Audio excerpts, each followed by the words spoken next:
you got it locked on Roadium Radio. Due to circumstances beyond anyone's control, Dr. Dre is in the motherfucking house. So right about now, and I say, yo Steve, are you with me? ICE, are you with me? Here's a little something about a nigga like me that never should've let me buy tape from Steve. Ice Cube would like to play dope shit mixed by Dr. Dre.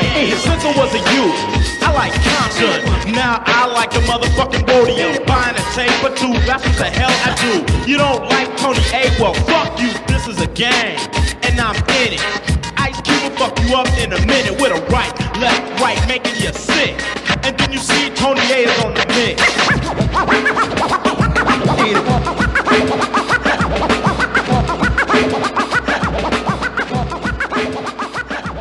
Tony A! Tony A! When you're ready, go.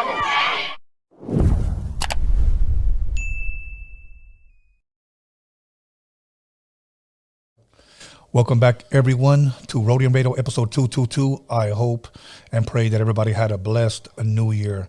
So I want to thank everybody that's on the live chat, everybody that's subscribed, everybody who's commenting, liking, disliking. It doesn't matter. You guys are still watching. Much love, much respect. I hope you guys have a blessed and prosperous new year. But just a couple of quick announcements, and I will introduce my special guest. For those of you that are submitting music, I got to a couple of you guys already. I've already booked some of you guys. I have two guests coming in on Sunday. One is a new guest and one is a returning guest that is here to promote his record. And that's what I do. Whenever I interview someone and you got something new, I usually like to bring them back so that they can promote their music. And that's what I do here at Roadium Radio. The platform is for independent artists. Other than that, once again, send your music at roadiumradio@gmail.com. If you have videos, send those. If you have a short bio, please send those. I usually ask people, try to send at least more than one song. It gives me a lot more to talk about, a lot more to see, and a lot more to ask when you have more than one song. Other than that, we are still selling ads. If you want to promote your music, if you want to promote your album, you want to promote your business, whatever, you'll see all the ads that we got going on during the breaks. 1 minute ads. If you want, once again, more info on that, DM me on my Instagram or hit me at roadiumradio@gmail.com. But without further ado, my next special guest is back by popular demand. Many people have requested him back because, and I'll tell you why, because he's real. He's a real one. He just gives it from the gut. So without further ado, please allow me to introduce once again Franknitty. Yeah. How you doing, my brother? I'm back. You know what? First of all, I truly mean that because that's the word that everybody says. Yes. Get him back. Get him back. The guy tells the truth. The guy, gives it from the gut. He doesn't pull any punches. Mm-hmm. And I would rather interview or be friends with someone like that than someone that lies to you. Oh my God! And they out there. You know what I'm saying? Yeah. This rap game is fake, Tony.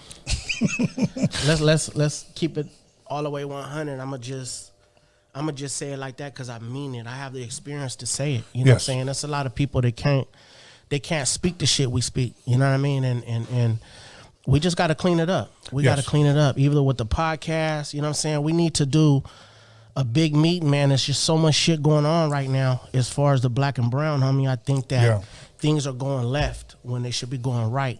Yeah. You know what I mean? We got the virus. All the homies is catching coronavirus.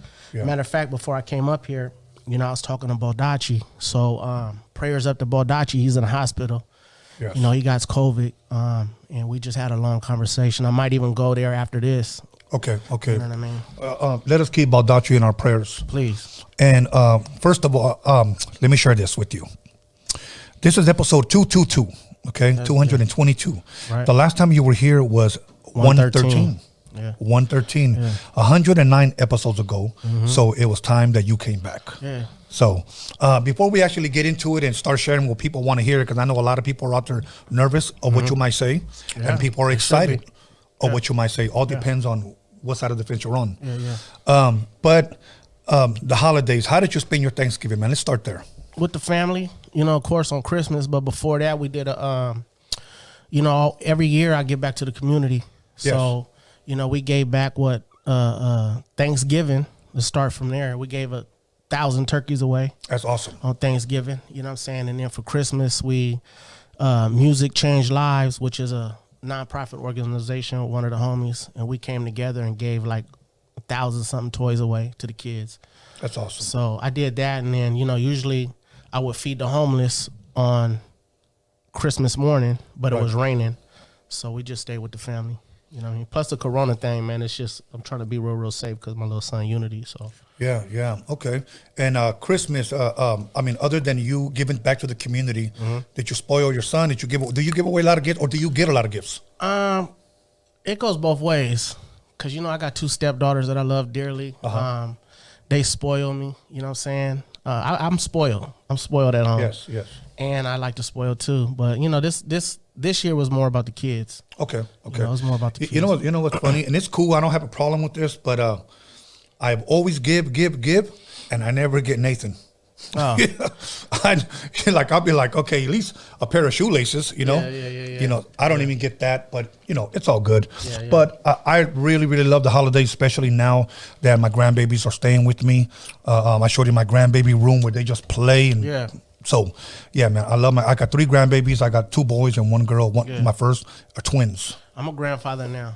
That's beautiful. My son, Alaric. So my first son just had his first son, named Alaric. You know what I'm saying? Alaric Gibson. So I'm in your boat now. Okay. Yeah. Now, before we switch subjects here, do you remember, if you can, is there one Christmas that you can remember that's still very dear to you, like still touches you whenever you think about it? Yeah. It was a time where my mom was on drugs, and it's a crazy feeling because it's a feeling that because I didn't get shit. You know, we lived with a family at the time, and it was a gang of gifts, and I was like, man, I'm for sure one of them damn gifts gonna be with me. But I know my mom was doing bad, and somebody was looking out for her, and everybody opened all the gifts, and I didn't have a gift. No, I had a little car. I had one little car, a little Hot Wheel. Oh, wow. And it kind of hurt me, but at the same time, it made me realize that, you know, just to be grateful. And I made that little gift where all the people that had the bigger gifts. Right. I was playing with my little car, nigga, like it was the shit. And they wanted my toy. You know what I'm saying? And they had all these damn toys. This was when like Voltron first came out. And this was like, you know what I'm saying, Transformers and all the G.I. Joe toys and shit. But, you know, I just made the best of it. But as far as the memory, you know, that shit stuck to me. I'll tell you what mine was. I was cruising around, I want to say maybe it was about 7 or 8 years ago, the city of Gardena. It was around Christmas, like 2 or 3 days before Christmas. And there was a YMCA that was giving away toys. And I didn't know what they were doing at the time, but the line was going around. And I'm going to tell you why I stopped. As weird as it may sound, I noticed that all the kids were either, I think they were Mexican, they could have been Central American, they could have been from Guatemala, they could have been from El Salvador, whatever, but they all look Latinos. Yeah. And I noticed this one little black kid, just one, and he was in line. Now, keep in mind, a lot of people may not know, but I have black family. I have 5 black nephews and nieces. Yeah. Okay? And so I just pulled over, and he was probably maybe about 20 people away from receiving a gift. So I just walked up to him, and I just said, hey, little man. And he looked at me, and I go, what do you want for Christmas? And he said this. He said, I want a bike. And I noticed that they were giving everybody just these little small gifts. And in my mind, I'm thinking to myself, how are you going to get a bike, you know? So, and he was very sincere, you know, when he told me that. He gets up there, and the guy asks him, hey, little man, you know, or whatever he might have said, you know, what do you want for Christmas? And he said, he was the only one I noticed that he asked, and he said, I want a bike. And the guy walked to the back of the truck, came back, and gave him a red bike, and the kid couldn't stop crying, bro. Like, that shit touch you, man. Yeah, man. Like, it touch you. I was a victim of that, man. You know what I'm saying? A lot of people see all the shit I'm involved with now, but they don't know my past, man. I've been in over like 20 different foster homes.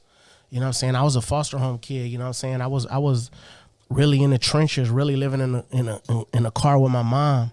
You know what I'm saying? And this shit is real. That's why people, they respect me now, because for the last 15 something years, man, I get back to the homeless. You know what I'm saying? I'm really involved with my community. That's why can't nobody tell me shit. I I be talking to rappers that be flossing all this money, but nigga, if you don't get back to your community, you can't tell a nigga like me anything until you go do that. Right. You know, if you don't do it yourself, get involved with somebody else that is doing that. And all the money you've been promoting and doing, you know, see all these rappers, they, oh, I got a chain, I got this, I got that, I'm getting money. Nigga, what have you did for the community? So that's my level of respect where I see certain people, man. And the game is fucked up. This hip hop shit got niggas twisted. Yeah. Really. And it's not what it is. And that go for some of the people that the legends too. Yeah. You know, they supposed to give back more than they do, but they don't. You know, they give back more online. They'll go promote some trash. Yeah. Some negative shit on their platforms. You know, they got platforms with all these different followers, but you're gonna promote that shit? You're gonna promote that shit when the government is against us right now. Yeah. The black and the brown. Yeah. You know what I'm saying? I agree. When are y'all gonna wake the fuck up and talk about some real shit? My nigga Baldacci right now is in the hospital. You know what I'm saying? And I love him. And not just him.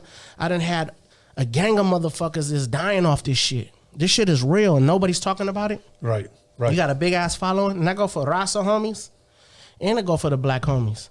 They don't give a fuck. They still want to, you know what I'm saying, think this shit is a game. That's why, you know what I'm saying, like 2022, I'm going to be more direct with my shit, man. I don't want to fuck with nobody, man. And I'm about to start causing people's bluffs because everybody faking it. They faking it. That is very, very true, man. They faking it. We don't give a fuck about none of them views. Yeah, y'all niggas got 1 million views, but nobody really gives a fuck in the real world. You know what I'm saying? Nobody cares. Honestly. I couldn't have said that better. Nobody cares. I know. I be around the biggest A&Rs. I be around the biggest executive producers, and I bring up certain names on the black and brown side, and we pull up music and all that shit. That shit don't hold nobody's attention. You got all your homies with all these different guns. Half you niggas don't even have no fucking paperwork on your guns. It's been many situations where I done checked artists. Nigga, don't be around me, homie. You got guns, you ain't got no paperwork on it. Don't do it. Cause that's to me, that's some fake shit. If that's a gun that you have in your pocket and all that type shit, and that's the gun you're using, don't pull that shit out around me and do no video and expect me to be a special guest in your video. That's why I don't be in a lot of these videos. I get invited to a gang of shit. Yeah. But once niggas start pulling out their little pistols and all that shit, I be like, y'all niggas telling on yourself. Yeah. And it's the new generation. Cause it's a certain generation that don't do that. You're right. You are absolutely right. You know what? I read something and I want to read it to you because I don't want to paraphrase it because I don't want to get it wrong. But I believe that this is very, very true. Okay. Hopefully I could bring it up. Okay. If not, I'll have to go to somebody's page. Here it is right here. Mm-hmm. It says, guns are meant to protect your home and life, not to protect you from a fade. Okay. So my question is to you. And believe me, I'm not trying to start nothing, but I'm asking because I see it all on social media. Mm-hmm. Do people still catch fades today? Do people still fight today, or is that a thing of the past? I think that was a death row.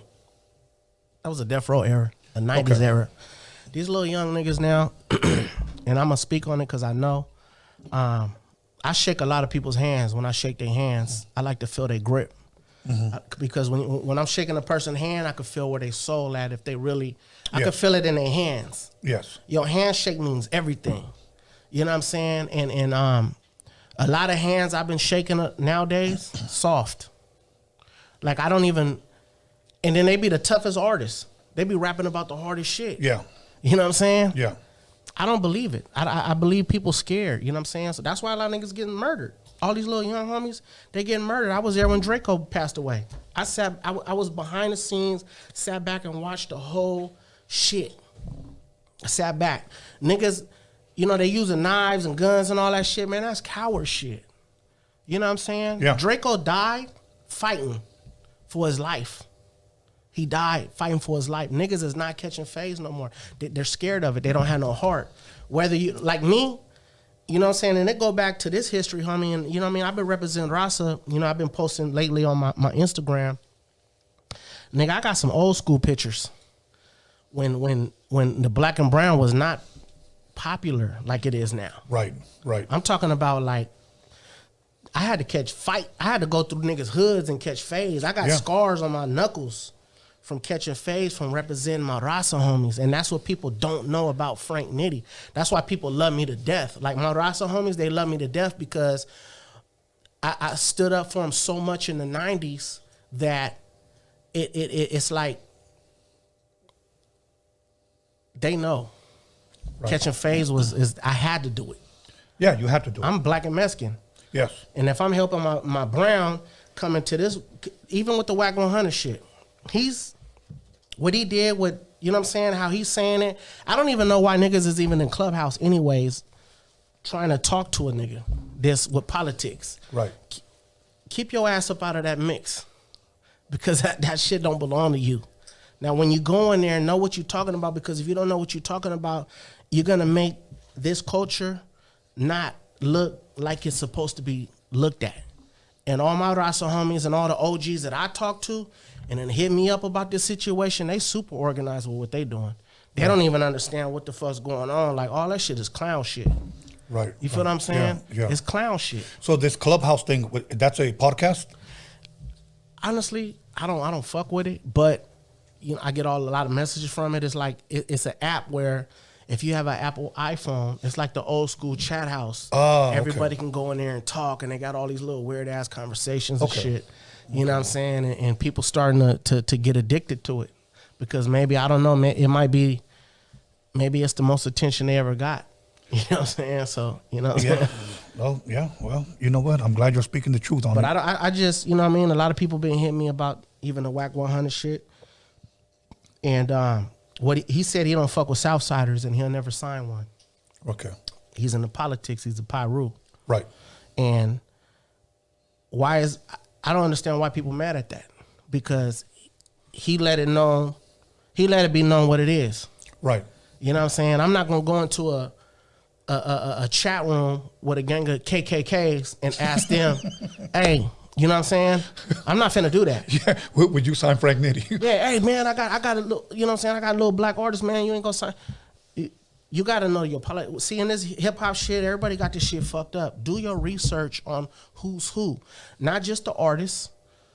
Do your research on these CEOs, yes, these executive producers, these A&Rs, these managers, all that. Because when you're going into a den and you don't really know the mentality of all these different people, it's not gonna be good if you're not ready for that kind of conversation. Right. It's not gonna be good. And so I say that to say that. Even somebody just sent me something today, man. WAC 100. He it's funny, man. It's funny as hell, but he had about 4 or 5 different Chicano artists and people speaking up, trying to represent the culture, and he just gunned them all down. He gunned them down to the point where now everybody laughing with each other and joking. Right. Okay. Together. Nah, it don't go like that. Right. You know what I mean? When I see WAC 100, I definitely want to have a conversation with him because I understand where he's coming from, but I feel like people like me, I put my life on the line for the homies, for the Raza homies, to take them to another level. Right. You know what I'm saying? And then for somebody to say, we don't fuck with Southsiders and all, okay, we understand that, but you got to understand this. You got to have a certain tone and a certain level of respect for anybody you dealing with. If you've been in the game for so many years and you dealing with so much money, you say you dealing with all these millions of dollars, and that's cool. Ain't nobody knocking that. But the Raza homies, right? It has to just be a certain level of respect, homie. You know what I'm saying? And for the little homie that did get in there, once a person tell you they don't fuck with the essence of a Southsider, get up out of there, homie. That's not where you need to be. Get out immediately. End of discussion. You know, I never touched on it, and people have always asked me, why don't you touch on it? Why don't you touch on it? Why don't you touch on it? Understand this, that this is a platform for independent hip-hop artists, independent rap artists, okay? Yeah. This is not a platform for chisme. Yeah. Politics and all the weird shit. And then I'm glad you said that, because you know what? Prison politics don't belong in hip-hop. It never have. Thank you. That's why I showed an old-ass picture of Ice Cube and Kid Frost on my IG. That's right. Holding hands. Now, that was way before a lot of these motherfuckers was probably even born. Right. You feel what I'm saying? So the original concept back then was to unite two races, because at the end of the day, the only enemy we have in hip-hop is the government and what they're trying to do to our people. Yes. They're trying to mentally enslave our people. And people don't see it like that. Everybody is looking at it like, oh, man, we don't give a fuck about none of that weird shit. Don't even ask me nothing political when it comes to this rap shit. You know what I'm saying? Right. Because it's different. Like, why y'all bringing this shit in this? Right. This is our way to escape. Now, when you get behind the walls and you doing all that type shit, it's different. Right. Now, I understand. I got brown homies. I understand you're going to ride for your people. But, you know what I'm saying? Hopefully we don't see each other in a riot. We got to do what we got to do. We understand that business. Right. But when it comes to this, leave that shit up out, because this is the escape. Yeah. You know what I'm saying? And I know both sides on high levels that, hey, that's a different, that's business on a whole different level. You know, when people were hitting me up and telling me you should talk on it, the WAC 100 situation, my thing was like this. First of all, I didn't even listen to it. The only thing that I heard was the hearsay that people were telling me about it. I didn't want to touch it because it had to do with politics, and it had nothing to do with promoting the artist here. Yeah. It had nothing to do with new music. I'm dropping a new album. I didn't give it time for that. You know what I'm saying? Now, if somebody emails me their music, I'm going to listen. Yeah. But if somebody comes to me with like, you know what, this is what's happening, you need to speak on it. Here was the thing, you can get views. I don't care if I get 100,000 views or 2,000 views. See, that's what everybody jumping on, because I got the same shit. You know, they've been wanting me to talk about it since it happened. Yeah. And my whole thing is, if you're not involved with politics on the high end, stay the fuck away from that shit, because if you go in there misrepresenting, your ass is going to get ate up, and whatever side you are representing is going to look bad. Yes. Now, if you're not politically correct and you ain't been on them prison yards, you ain't been in a certain shit, or you're not getting advice from a big homie that's educating you on how to talk and all that shit, stay the fuck out that shit, because it's going to make shit look bad. And that's how I see it. From what the shit that people been sending me, and I've been having homies send me all kind of shit, and it frustrates me on both sides. It frustrates me on the whack side, because you an OG, homie. Thank you, my brother. And there's just a certain tone that you need to talk, especially if you know you're talking to a little youngster. Yeah. You know what I'm saying? Okay, we know the politics. We know what happens in the penitentiaries. But you're on a public platform where everybody's talking. Now, if you raise your voice to a certain person you don't know who he's connected to, you don't know none of that shit. You feel what I'm saying? So all that's going to do is, if you're talking down on a young Raza homie that may not be educated on the politics, what's going to happen is he's going to get hot. He's going to go back. He's going to hit all kind of other motherfucking people up. Hey, go listen to this. Listen to what he said. We need to get on his head because he's disrespecting our culture, and he's doing this, and he said this and this and that. That's going to make a community of people in this music game that haven't got their dues. Raza haven't got their dues. They've been shitted on for so long. You know what I'm saying? Because they are scared. They are scared. I know that because I got my foot in both doors. Right. They are scared that Raza can come together and do something that's never been done before, and that's be united. Right. But it's hard to be united when everybody hating on each other. So thank you. That's some shit. You know what I'm saying? So I'm looking at both sides, like, and to go back to the whack shit, man. My thing is, for my Raza homies, stay the fuck off that site because it's poison. You know what I'm saying? Even dealing with a person like Wack 100, he has so many different issues of politics between the Bloods and the Crips, and so much drama. Leave that shit to them. Leave that to the black race. Let them figure that shit out. Don't be one of the homies going into something and asking for anything.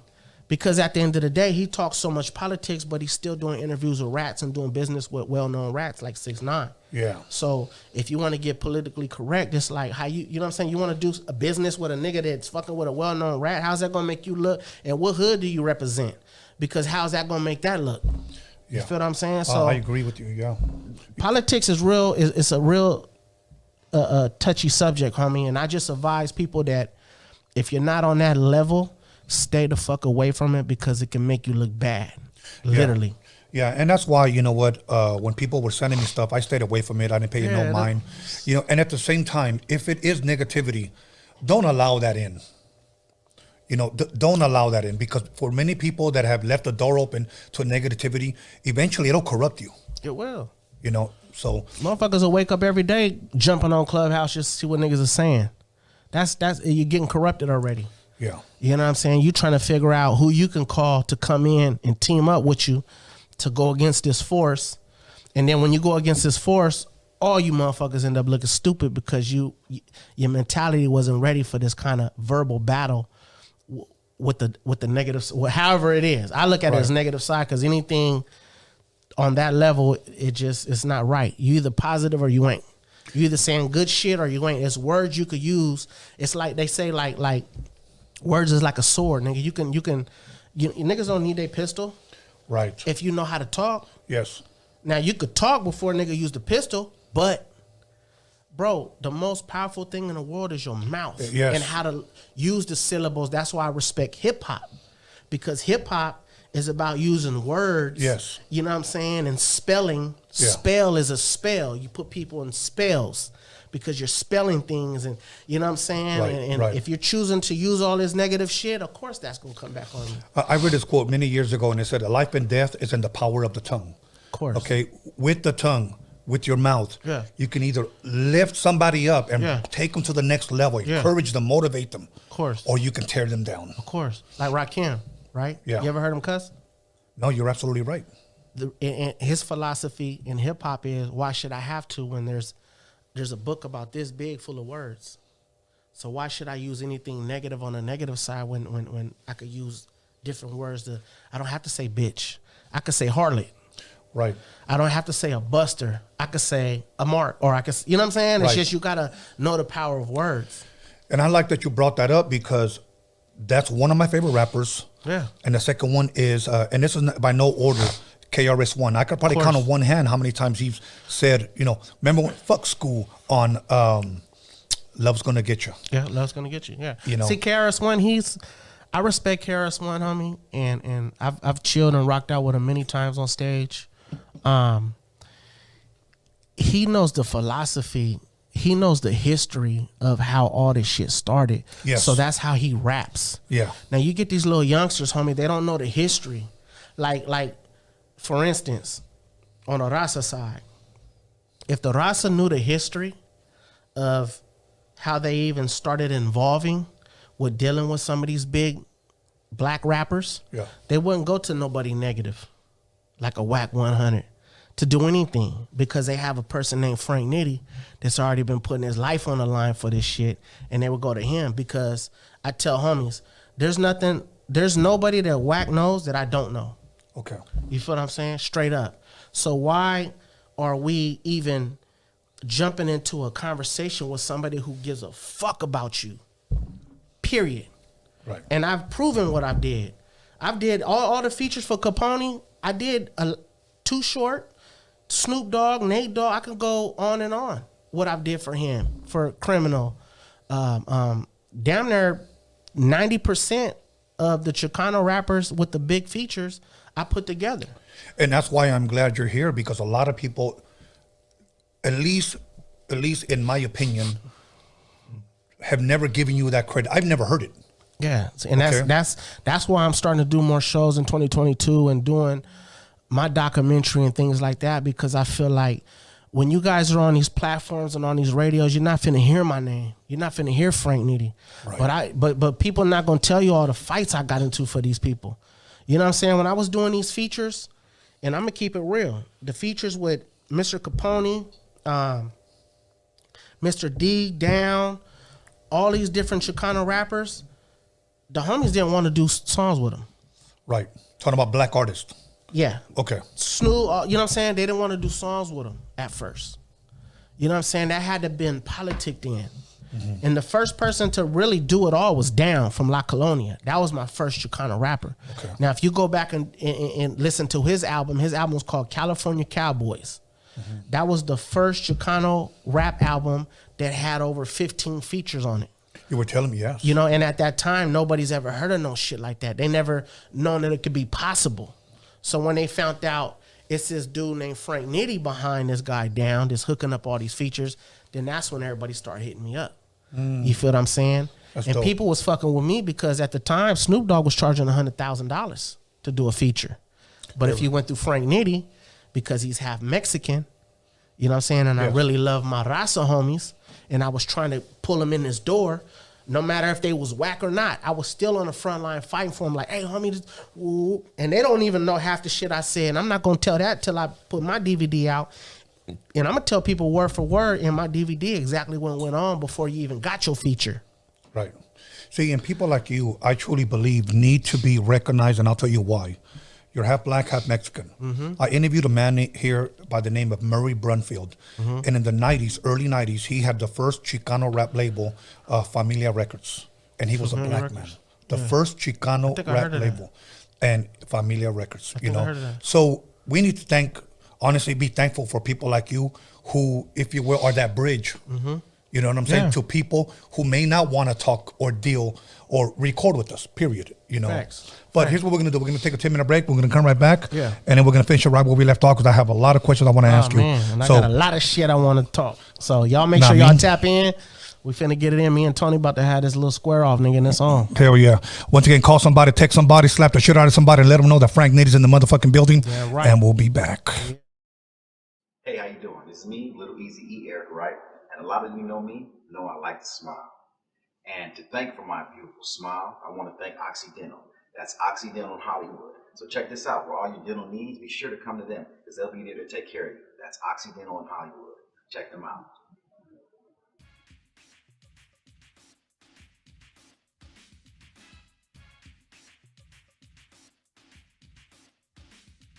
¿Qué pasa, mi gente? Head Padrino, Mellow Man Ace right here. This is my new joint, Walk Talk, featuring my boy Young Quicks, Oxnard's finest. Ya tú sabes, mi gente. Sigan representando real hip hop aquí solamente. Keep it locked. Peace. Hey, what's up? It's your girl, Ms. Gattis, all the way from NYC. Check out my latest EP, available now on all digital platforms. Back in Cali, baby. That's right. Check me out, Ms. Gattis, at YouTube, at Instagram, at Spotify, all over. You already know it's NYC, baby. What up, world? It's YQ, Young Quicks. Just want to let you know I got a new single out, Down 3 Times, Down 3X, featuring Baby Bash. Everywhere music is sold and streamed today. Go cop it, add me to your playlist. Let's get it. Down, down, down.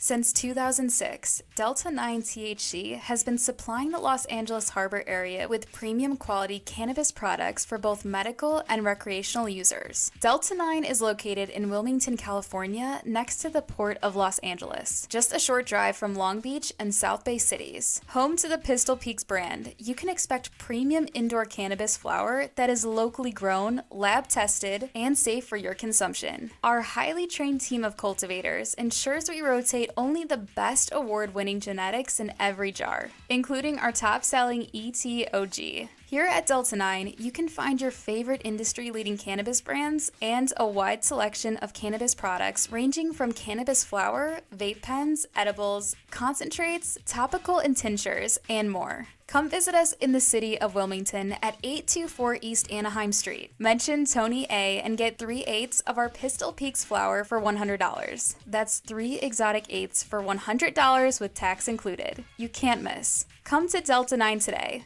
Shop legal, shop local, shop Delta 9. Visit delta9thc.com. Flores. So Raza, this is your host, El OG Flores, aka Cuervo, from Mount Vernon, Washington State, and I want to invite you to tune in Saturday night from 8 p.m. to 10 p.m. to our English and Spanish Mount Vernon Oldies program. Tell your friends and family. For more information, you can contact me at Facebook, IG, Twitch, or you can email me. Thank you so much. Salud, Raza. Yo soy su servidor, el OG Flores, desde el estado de Washington, aquí en Mount Vernon.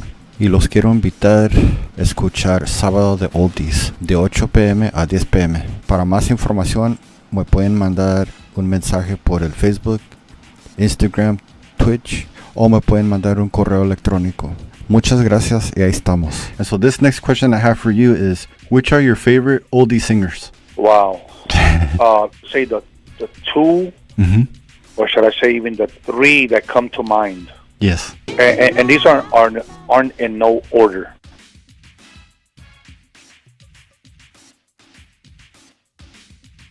Hugo, this SF40's right here. I just dropped a new album called Times Change, but the Memories Never Will. It's available for $15 and some change on Amazon.com. But if you want to get it signed with a sticker too, then you could go ahead and order it directly from me for $15 and free shipping on PayPal, Zelle, Cash App, or Venmo. Or you can go old school with it and just send a money order. Either way, you'll get your CD. For any questions you may have about an order, you can contact me at fdutchover@gmail.com. Gracias to everyone out there listening to me. Nothing but respect, peace from SF40s.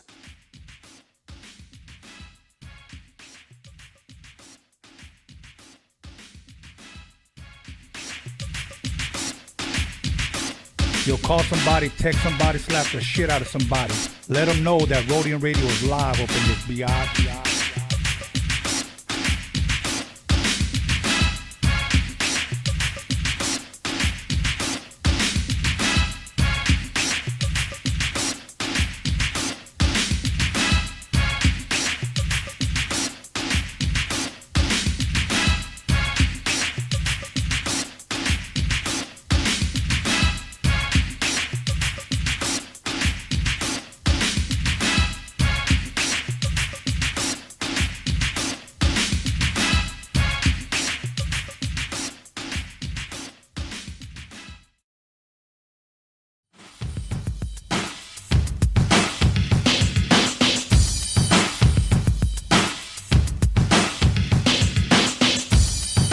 This West Coast Gilly on Roadium Radio with the legend Tony A. the Wizard on Tony Vision. You know what it is, West Coast to the fullest, believe that.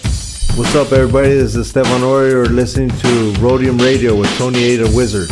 Yo, what up? It's your boy Doughboy Tony. You're tuned into Roadium Radio with West Coast legend Tony A. the Wizard. What up? It's your boy Lottie the G, straight out of Santa Ana, CA, and we right here live in the mix with the West Coast legend Tony A. the Wizard on Roadium Radio, Tony Vision on YouTube.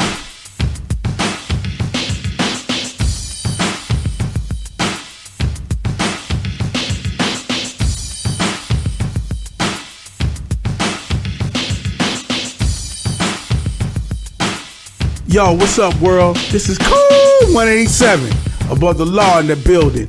And you tuned in to Roadium Radio with my man Tony A. the Wizard. What's up? This is Darren Vegas. You're on Roadium Radio with Tony A. the Wizard. Real West Coast hip hop history right here. Yo, what up? Sleepy Malo in the house here at the Roadium Radio with my boy Tony A. the Wizard, giving us our voice back. One of the realest motherfuckers I know. What's up, homie? Show me Frankie Quinones, a.k.a. Creeper from Cholo P. And you're listening to Tony A. the Wizard on Roadium Radio. That's what's up right there. Hey, yo, what's up, man? It's Cujo the Savage. I'm right here with Tony A. the Wizard, Roadium Radio. Everybody stay tuned, man. It's a motherfucking hit.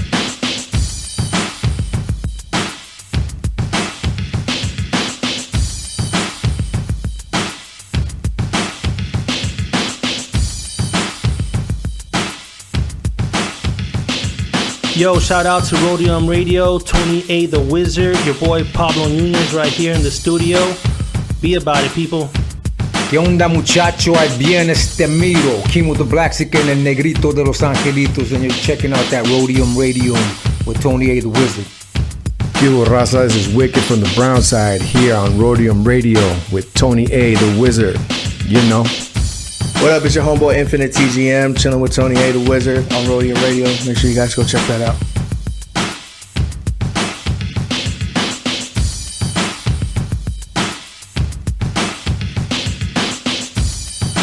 What's good? It's your boy Spanky Loco, and you tuning in to Roadium Radio with that motherfucking legend, Mr. Tony A. You know what time it is, West. Hey, what up? This Rebello the Dawn. And this Dominator. And we came straight from the 805 ready to slap that motherfucking meat on your grill, bitch. Roadium Radio, Central Coast Click. What up? What up with it? This your boy OG Magoo, Los Angeles airbrush artist. Big chillin' on site with the homie Tony the Wizard on Roadium Radio. All gas, no brakes. Let's get it. Man, you now listening to LA Icon, man. Right here live with Tony A. the motherfucking Wizard on Roadium Radio.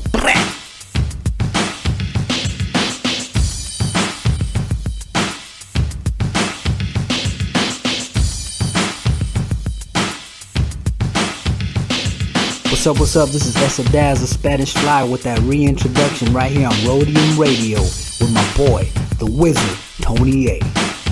Yeah, what up? It's Spanish Fly MC. Big MOC, Mr. Most MC. On the Roadium Radio Show, baby, with Tony A, the Grand Wizard. Let's go. Johnny D from Spanish Fly on Roadium Radio. Your one and only Theo with the giant Cheeto. Hey, what's up, everyone? This is Trish Toledo, and I'm over here with Tony A at Roadium Radio. Make sure you tune in every Wednesday and Sunday at 7 p.m. Hey, what's up, everybody? It's your girl Blanca. Bobby D presents Uncle Snoop's Army. Chilling right here at Roadium Radio with Tony A, the Wizard. Make sure you tune in Wednesdays and Sundays at 7 p.m. on YouTube.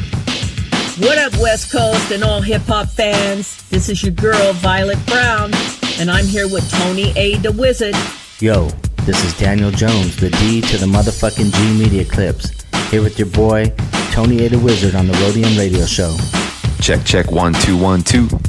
This is Roger Live, and you are in tune to the sounds of Tony A, the Wizard on Roadium Radio, West Coast.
Welcome back, everyone, to Roadium Radio episode 222. This is the podcast of Slap Your Coach Fat Ass with a Fat Ass Dick. So we're going to go ahead and jump right back into it with none other than Franknitty. Yeah. How you doing, my brother?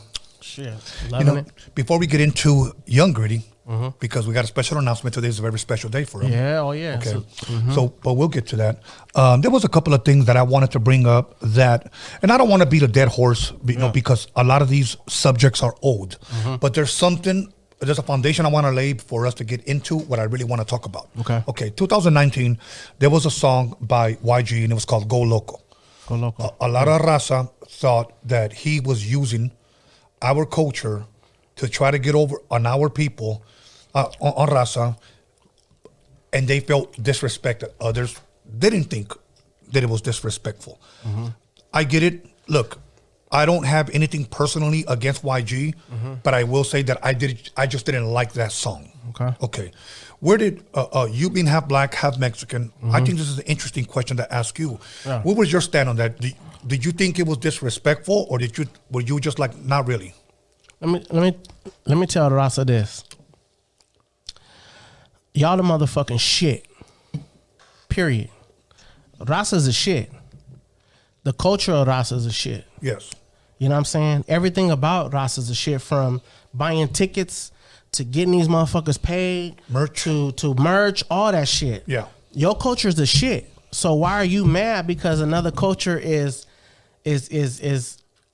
having a little bit of lingo of what y'all stand for. Right. You feel what I'm saying? Uh-huh. Like, I didn't look at that shit like disrespectful. I look at it like it's a black motherfucker from Compton that's popping like a motherfucker. Right. That know goddamn well Raza's a shit.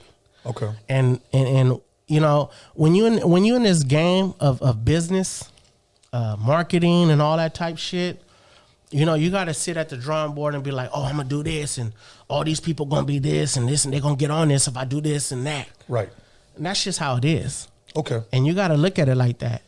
Did he have Mexicans in the video? Yes. Did he have Southsiders in the video? That I know of, yes. So yes. Correct me if I'm wrong. If you know. I seen some Southsiders in the video. I seen some people in the video. Okay. So if for any reason it was a disrespect, why are they in there? You're right. Instead of getting that YG for doing that, right? Line them people up. Every Raza homie that was there, Raza female that was in there, line them up and ask them that question. And if they was in there for money or whatever, did you sell your culture out or whatever? Ask them first before you go ask this person and put all the heat on YG. Because I feel like, you know what I'm saying, you got to understand, homie, that first of all, California belongs to Mexico. I don't know if people understand that or not. So the black race came here, migrated from here, from down south and all these other different places. They came here. You know what I'm saying? Yes. California belongs to Mexico originally. So they're going to come and eat carne asada tacos. They're going to come and understand the culture and all that. Right. It's just how it goes. They adapted to where they live. Okay. And us as humans, that's what we do. I'm glad you brought up Carne Asada because that brings us to our next song. Mm-hmm. Carne Asada by Blueface, which released 2020. Mm-hmm. So it's been 2 years already. Yeah. It was the same thing. Many people were on both sides of the fence. And when I say both people, I'm talking about Raza. Yeah. Many people said, who cares? Other people said, no, that was disrespectful. Yeah. On that song, if you heard it, what does Franknitty think? I think that he should have checked in with some real Raza homies before he did that. Okay. Because even like my girl and other people that I know that is Raza homie, they did not like that song. Okay. Straight up. You know what I'm saying? You're not going to talk about an essence that belongs to, when I say us, I mean Raza homie, and I can say that. But when you're dealing with, you're trying to tap into an essence that belongs to us, our people, the Raza homies. Right. I feel like you need to either your manager or wherever you need to get more tapped in on what it is before y'all start doing songs, trying to talk about a culture, especially a culture that runs this shit, California, because California, like I was saying earlier, it belongs to Mexico. Yeah. So if you want some smart shit, figure out what you're doing before you do it, because you don't know who you could be offending. You know what I'm saying? Very true. Good and point. it goes back again. Who are the essays that was in that video? Right. Because whether they hired them or people was getting in there because I'm in this, he's buzzing, I'm getting in here, I'm not seeing that, somebody should stand up for that. You know what I'm saying? And I feel like somebody should call a representative or somebody and let people know, like, hey, we could get involved with this video, but check this out. How you said this, or how you said that, or how you portraying this, or you portraying that. That's not really how our culture is. It should be like this. If I could have any input, hit the director up. Who directed this video? Who had the concept for this video? Right. You know what I'm saying? What is you guys paying these motherfucking people to do this shit about our culture and really stand up for your culture if that's how it really is? But when I seen that video, it was a gang of Raza motherfuckers in that video. Yeah. So all these tattoos and all this shit on everybody's necks and all this shit, who's gonna say something? Because what happens is the video gets put out and the real Raza homies that's really standing on the front line, they don't like it. Right. Automatically. I was there, I know, I seen it. They start talking shit about him. Oh, you're doing this to our culture and all that. Before you even do that, homie, slow down. Right. Go to the homies that was in that video. Go to them first. hit them up first. Let me bring up a point that I think a lot of people have failed to make, and I think even I did in the past. Say I'm a YG or I'm a Blueface, Right. and we're shooting the video today, Yeah. okay? And if I see a bunch of Raza homies, Yeah. you know what I'm thinking, in a sense? And this is just me, Tony. Yeah. I'm not speaking for Blueface or for YG. Yeah. I'm thinking I got their blessing Yeah. because they're here. Yeah. I'm gonna tell you right now, if I got invited to that video and I heard the song, knowing that I put my life on the line for Raza homie and I'm trying to bring the black and the browns, I would have went and expressed my opinion that maybe we should go a different route. I know the song is done and all that type shit, but maybe we should go a different route, because either put something in your video where you're gonna say something where people could feel a little more better, Right. so they don't feel like they're being used for their culture. Yes. I would have said some shit like that. That's why motherfuckers don't invite me to certain shit, because I'm gonna fucking speak my truth, and Right. I'm gonna damn near, I would have died at that video shoot representing my Raza homies, because this culture is so precious to me, homie. You know what I mean? And I tell the homies, because I don't give a fuck. I done put my life on the line many times before this shit was popular, man. Everybody don't understand that shit. They don't understand it. You know what I'm saying? That's why when I get a chance to talk to Wack, and I am, it's just right now, we haven't, but I am going to talk to Wack, and I'm going to tell him that, check this out, homie. This shit is different right now. Yeah. The game is different right now. Our enemy right now is the government, these viruses and all this shit they trying to do to enslave our people. Yeah. All this little political shit, nigga, that shit is dead. That shit is dead. You got a Mexican artist. They may not be political. You know what I mean? They be Mexicans and coyotes. I respect them, and I think they dope as fuck. But you're still investing into a culture. You're investing into a Mexican culture. And I guarantee you that the coyotes, their family members have somebody, the Southsiders, in their family. You know what I'm saying? Yeah. So when you say fuck Southsiders, you got to understand. Do you know what can happen if it was a big ass meeting? Yeah. And all the power heads of the Southsiders and all the power heads of the rappers and all the people that have the biggest platforms, if they got together and really boycott some shit, what can happen to your sales? Yeah. What can happen to all that? And maybe it might have to happen, because I don't think Raza needs to experience any disrespect right now. And that's just my personal opinion. Yes. From any black nigga. You know what I'm saying? Yeah. And I got scars on my hands from fighting motherfuckers, homie, representing Raza, homie. So for a person to come in this shit new with it, you know what I'm saying? And he's saying, ain't no other, you know what I'm saying? Whatever he's saying, I feel like this. You must not know who Franknitty is, homie, and other motherfuckers like Ice-T. Right. Ice-T's helped Raza, homies. A lot of people don't know, but Kid Frost was signed to Eazy-E. Yeah. But his mentor was Ice-T. Yeah, you're absolutely right. You know what I'm saying? Yeah. Before all this shit, people don't see it like that. Right. He was signed to that, but his mentor was Ice-T. Right. The original gangster. Right. You feel what I'm saying? Yeah. So back in those days, Ice-T had love for Raza, homie.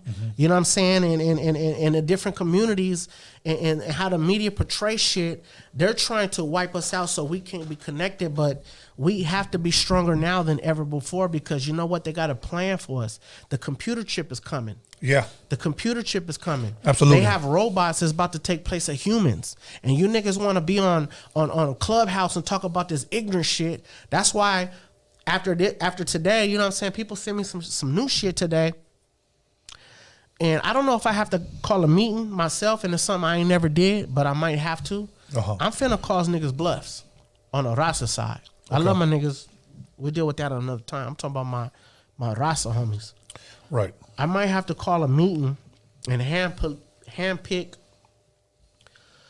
all the people like you, handpick the artists, handpick anything that has to do with media, the people that got money. You know how many people on the Raza side that really got money? Labels? I know. Yeah. I wrote them down. Like Jimmy.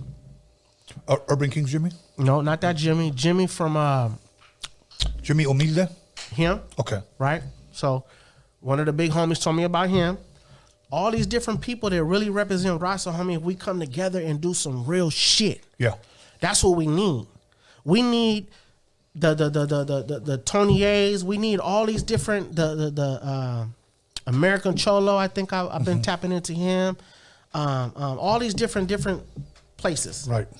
Why can't we get a building? How come everybody can't put 10, 15, 20,000 for the people that do got the money? How come we can't put it in to get Raza so we don't have to fuck with these people? We could be in a building and then go to the real companies that got the Cyrus radios in their car, and we have our own channel, we have our own shit. We could do that right now. But everybody's so busy hating on each other.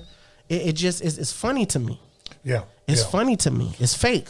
Yeah. It's fake as fuck. You know, I've been in circles where people, like 5 or 6 guys are talking, you know, networking, exchanging numbers. Let's do a song. I'll sign you to my label, whatever. Man, that shit's fake. As soon as somebody leaves, they start talking shit about him. And I've seen it firsthand, and I'm like, I've been seeing that shit since the 90s, Tony. That shit is fake as fuck. Yeah. You know, even like you, say like you get with an artist and you like them. And maybe that artist may, and I'm just hypothetically speaking, because you could get with 10 artists. Right. But you're doing more for this artist than whoever's behind them is doing for him. Like, there's no reason to hate on Tony. We have to come together and get out of that mind state.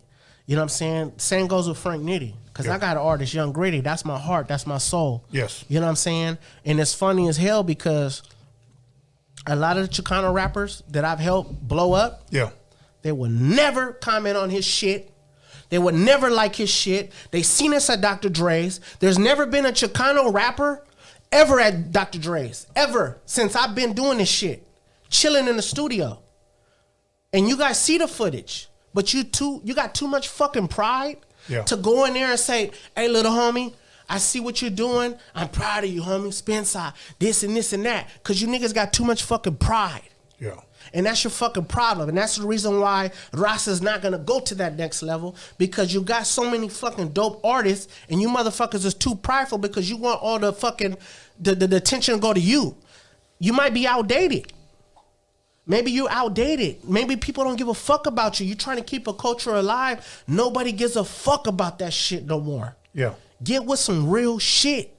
Yeah. Get with real people. There's never been a fucking meeting. As long as I've been doing this shit, there's never been a fucking meeting. But you get the blacks have blood and Crip meetings.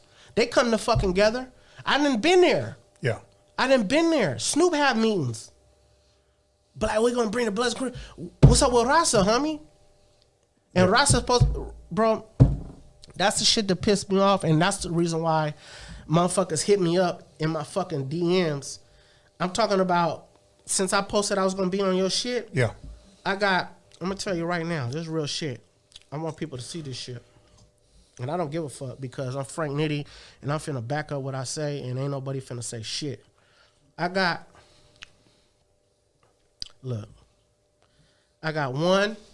2, 3, 4, 5, 6, 7, 8, 9, 10, 11, 12, 13, 14, 15, 16 people hit me up wondering what the fuck I'm going to talk about on your show.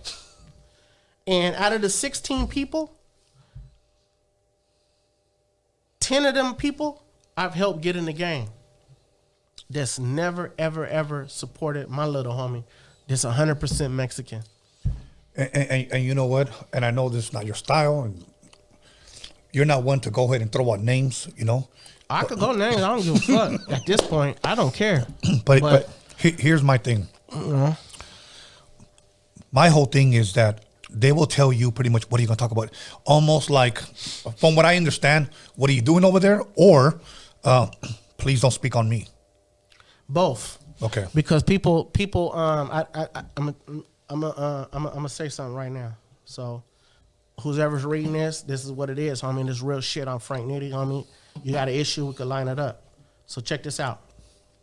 Nigga say this, and I don't know, right? But from what I'm hearing, is you interviewed a fucking PC.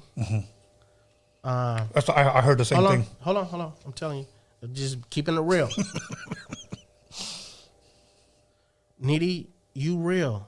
He hit up. He's interviewing PCs, right? That's one. Another one. It's funny as hell. It is funny. I don't even want to say it, but I'm gonna tell you because I'm gonna keep it real. Because 2022. Let me tell you guys something. And I love all y'all. And I'm not saying your name, but I'm using this realness as an excuse to correct it.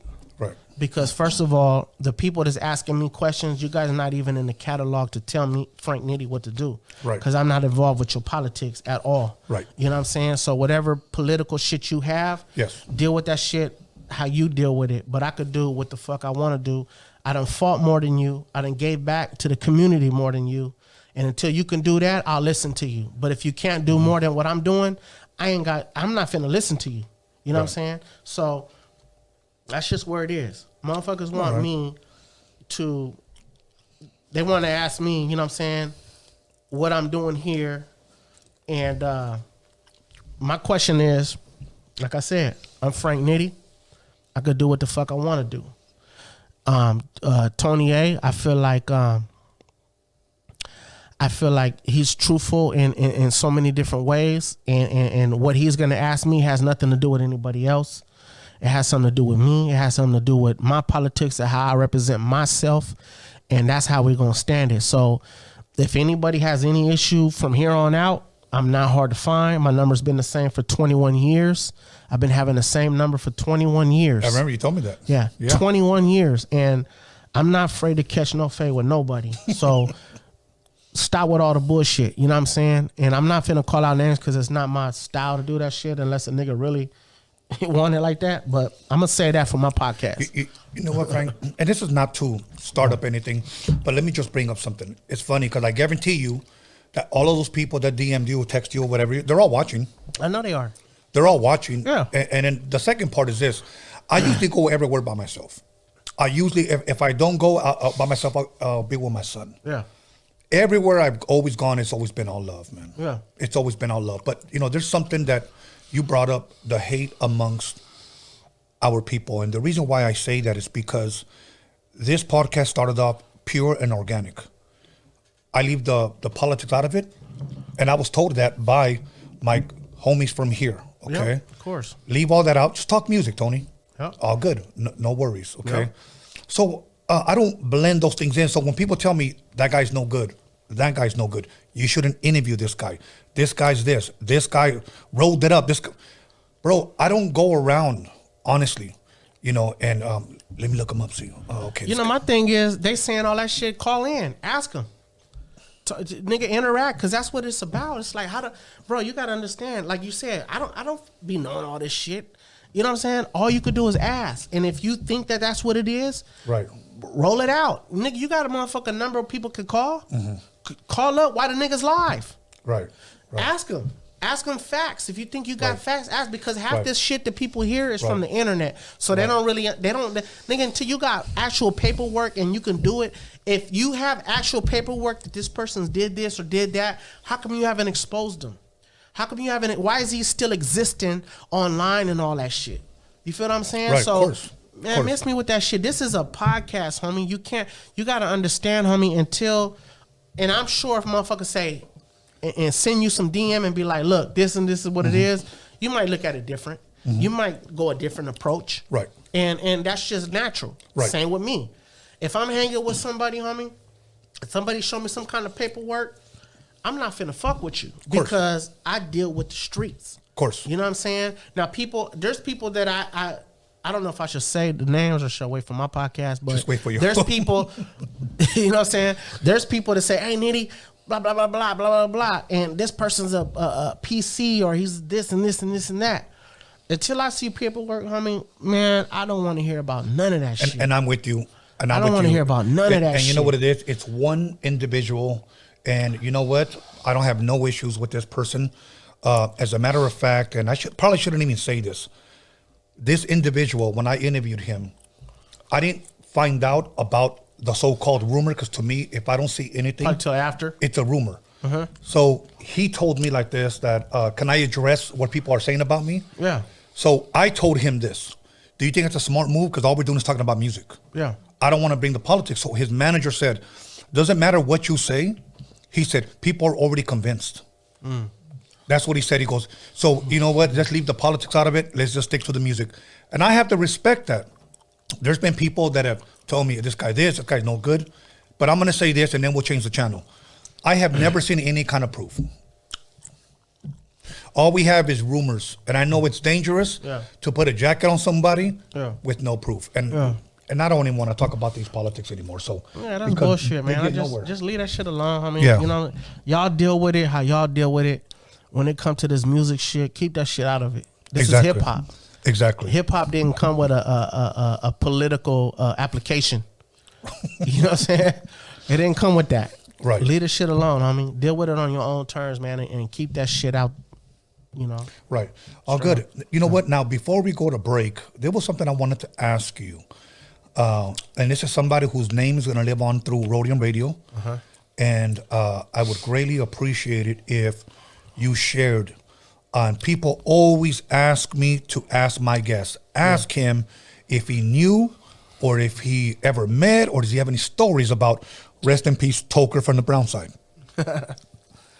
It's funny. It's crazy, homie, because I love Toker, homie. I love his spirit. Yeah. You know, to me, Toker was, and I used to watch all his shit. And this is like years later. Literally, I used to watch his shit like just staying up watching his lives and all that. Right. But back in the days, you got to understand, I came up with the Snoop Dogg and the Dre. So I came up on that side. Right. I was a goon. Yeah. You know what I'm saying? And he came up on the Easy East side with Ruthless and all that. Yes. So there was a few times he represented Easy E to the fullest. Put it like that. If Easy would have told him to do some shit, he was gonna do it. Yeah. I ended up running into him at the Compton swap meet. Oh, okay. I had a dog pound jacket on. And he had brown side gear. He was with his homies. And he was like, hey. He was like, what they call you? I was like, they call me Franknitty, homie. And we had our little conversation. And once I told him I was mixed with Mexican, it was like, it was a different tone for him. Yeah. Because I don't think he ever ran into somebody like that. You know what I'm saying? That was the first time I met him, but he was really 100% with the business, and I was too at the time. Yeah, yeah. And I respected him, and I'm sure he respected me because, you know what I'm saying, I didn't back down. I let him know I'm from Long Beach. Right. You know what I'm saying? And Long Beach is all Crips. Our whole politics is completely different from anything else, and he was just on some Easy East shit. Right. I was on some Doggy Dog, Death Row shit. Oh, okay. And it was cool. It was like a mutual standoff. It wasn't like, I think he was just like, hey, you know what I'm saying? He just, you know, he hit me up and I let him know what it was, and it was dope. And we just ended up chilling. I think we ended up buying t-shirts. We ended up buying t-shirts at the same little place we was at. It was at the Compton swap meet. That's dope, man. You know what I'm saying? But he was, you know what I'm saying? Even him with the homies, I'll never forget that story because I felt he was authentic about how he represented his shit. And I know for a fact he knew I was authentic. You know what I'm saying? Because I probably would have died for what I believed in. And I'm pretty sure he would have in that Compton swap meeting. And that's something I ain't never told nobody. You know what I'm saying? I never told nobody. That's why I say it's a lot of shit about me that I've been around a lot of shit and nobody ever knows. But I never told nobody that story, man. And you know, years later, just watching him go live and all that type shit, I used to laugh because when he used to call out like Chicano rappers and all that shit, I'd be like, that he really mean that shit. Right. If he said it, he meant it. Yes. You know what I'm saying? And he was 100% what he meant. And you know, Lil Tokes, shout out to Lil Tokes, Mama Tokes and all that. And I learned that from his live. You know what I'm saying? Yeah, so yeah. I learned a lot from him before he passed. And when he passed, it kind of affected me. It affected me because I felt like, damn, that was the realest shit for Chicano rap. Yes. Like I never felt nothing like him before because he was so authentic, and this is what the game needed. If he was still alive today, he could be that one to go get that $100 million label deal. Yes. To put his people on because he was that authentic. I don't know if that'll ever happen. Right. But he was the one that I felt. I'm going to give a quick shout out to my boy Pablito, he was a good friend with Toker. Yeah. Pablito, I interviewed him here. For those of you guys that want to see, one of many real interviews, go watch Pablito's interview. He talks about Toker and how he has the rights to do. He's going to do either or, a documentary. They need to do a movie on him. Or a movie. They need to do a movie. Okay. He was. So. And I definitely will embrace that. Yeah, and I know if I'm correct, I hope I'm not wrong. So, Pablito, if you're listening, he said that he's trying to get Esteban Oriol to do the filming or the writing on it. I'm not sure exactly how they're going to do it, but that's what they want to do. And, that's something I would definitely like to see. Do it. I think I think something like that will be as big as like how NWA came out. You know what I'm saying? If they do it the right way and they get the right directors and get the right budget behind it, right. I think that could be some of the biggest shit that ever touch down for the Raza, homie. And I think people need to know that. So yeah, I'm definitely for that. 100%.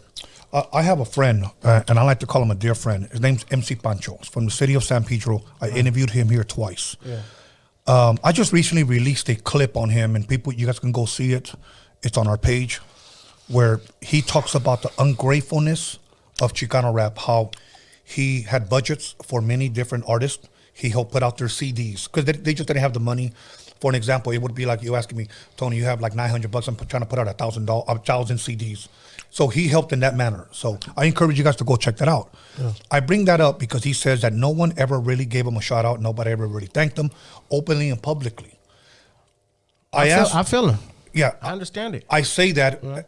I share that because I want to set it up with this. When you said right now you feel it, have you crossing or connecting bridges together?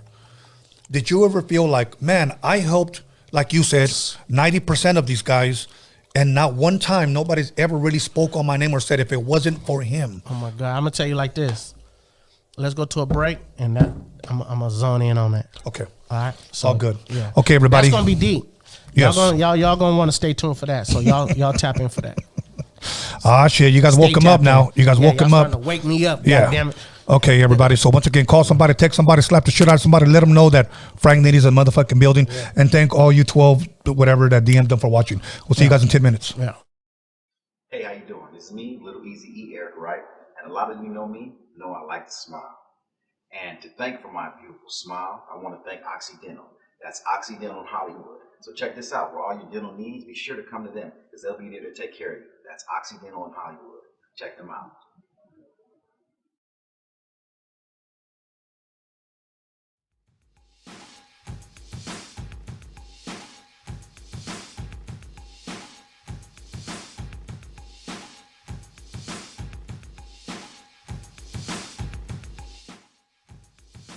Yuvo, this SF40's right here. I just dropped a new album called Times Change, but the Memories Never Will. It's available for $15 and some change on Amazon.com. But if you want to get it signed with a sticker too, then you could go ahead and order it directly from me for $15 and free shipping on PayPal, Zelle, Cash App, or Venmo. Or you can go old school with it and just send a money order. Either way, you'll get your CD. For any questions you may have about an order, you can contact me at fdutchover@gmail.com. Gracias to everyone out there listening to me. Nothing but respect, peace from SF40s.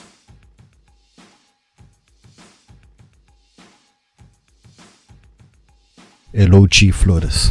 So Raza, this is your host, Elochi Flores, aka Cuervo, from Mount Vernon, Washington State, and I want to invite you to tune in Saturday night from 8 p.m. to 10 p.m. to our English and Spanish Mount Vernon Oldies program. Tell your friends and family. For more information, you can contact me at Facebook, IG, Twitch, or you can email me. Thank you so much. Salud, Raza. Yo soy su servidor, Elochi Flores, desde el estado de Washington, aquí en Mount Vernon.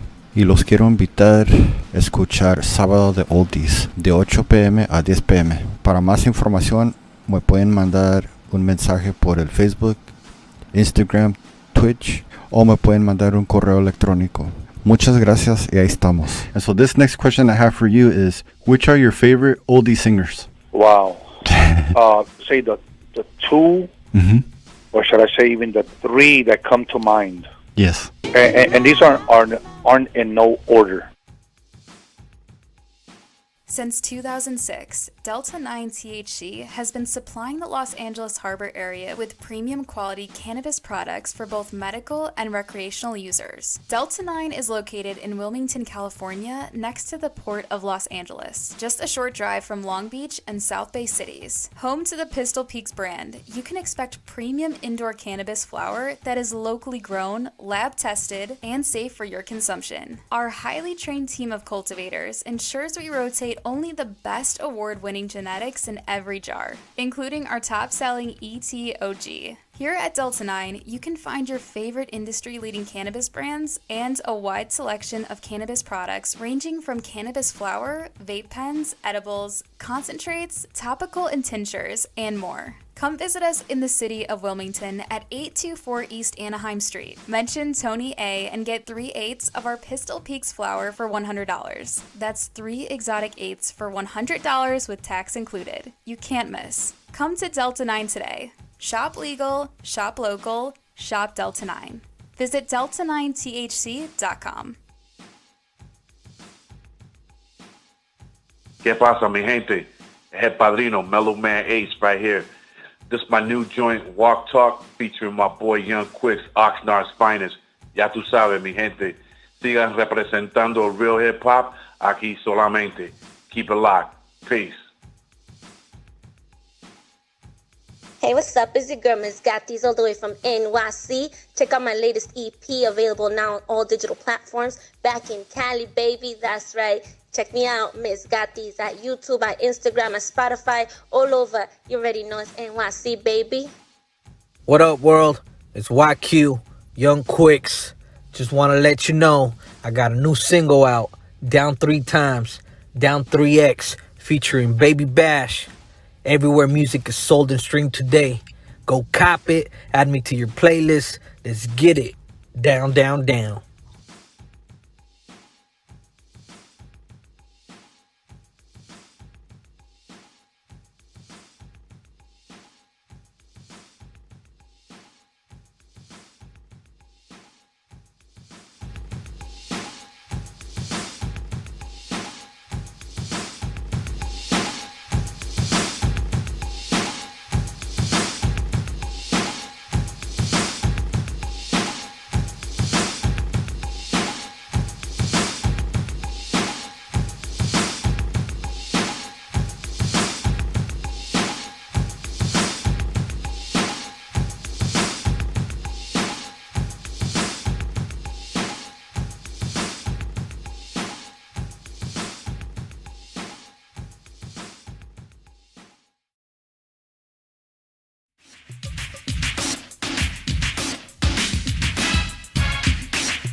You'll call somebody, text somebody, slap the shit out of somebody.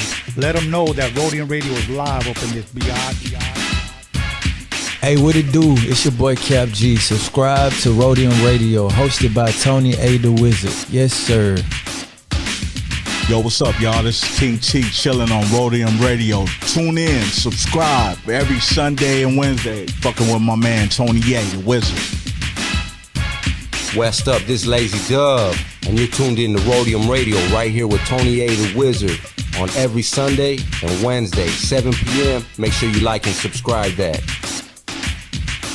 Hey, what's up, guys? I'm right here, Loco Negro, Tony A, Roadium Radio. Tune in.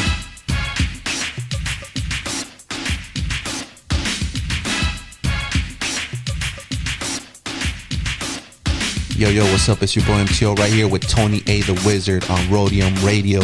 Make sure you like and subscribe and tune in every Sunday and Wednesday. What's up, everybody? It's your homegirl Lovely, and I'm right here at Roadium Radio with my boy Tony A. The Wizard. Make sure you subscribe and check him out every Sunday and Wednesday. It's Nina Beretta with Roadium Radio and Tony A. The Wizard. Tune in Sundays and Wednesdays. Like and subscribe. What's up, everybody? This is the Puppet Master chilling with El Triste. Follow and subscribe to Roadium Radio with Tony A. The Wizard.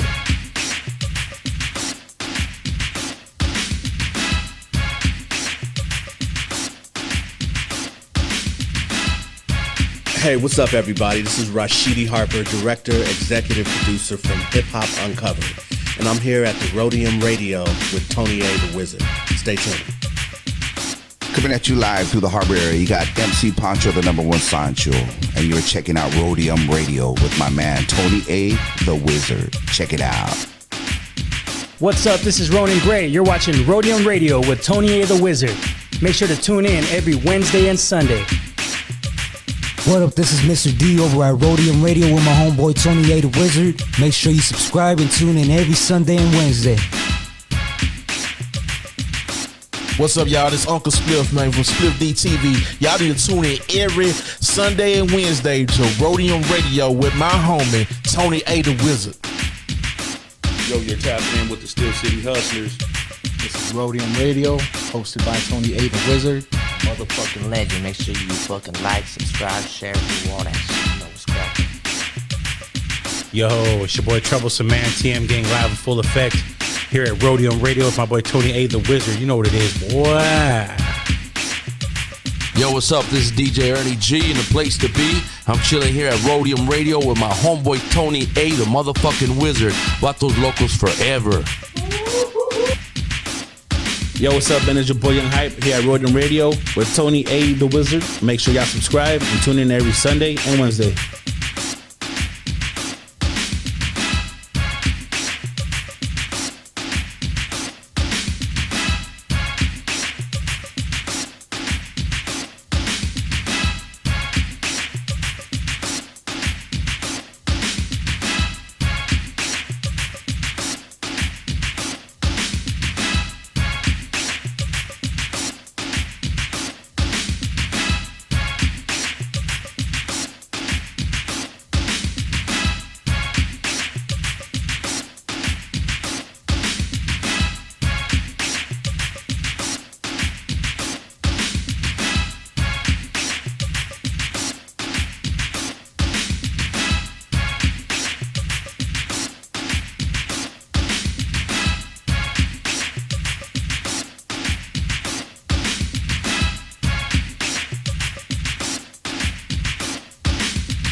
Welcome back, everyone, to Roadium Radio episode 222. And once again, I want to promote, I was given CMOS gel, CMOS, okay? And I was also given, blessed with a shirt, sponsored by God. Sponsored by God. So, thank you, Frank, for blessing me with this gift. Yes. Okay. I'm going to sport this. Okay. So, we're back with Franknitty. It was getting hot and juicy. Man. Hot and juicy, just like the CMOS. I killed the other ones you brought me. Did you? Yeah, I did.